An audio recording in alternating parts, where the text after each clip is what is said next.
Mapagpalang umaga po sa atin lahat. Nandito ngayon tayo sa Monaco, Monaco. Today sa October 12, 2025.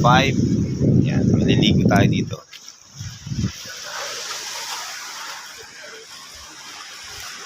Mga sikat na isa sa mga sikat na bansa doon sa halos lahat ay mga riches.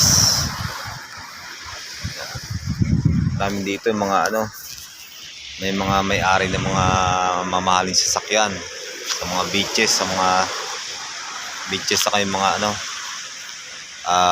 bahay. Ito po yan sa Monaco. Dito rin ginanap yung James Bond, kung natatandaan mo yung Royal Casino. Medyo malayo lang na konti. Maliligo lang tayo dito. Yan. Sa likod lang. Kita nyo sa taas yung parang sinaunang castle nila. Yung puti-puti ng dagat Okay guys, maliligo mo tayo. God bless ha. Muli, October 12, 2025 dito po tayo sa Monaco. Thank you and God bless.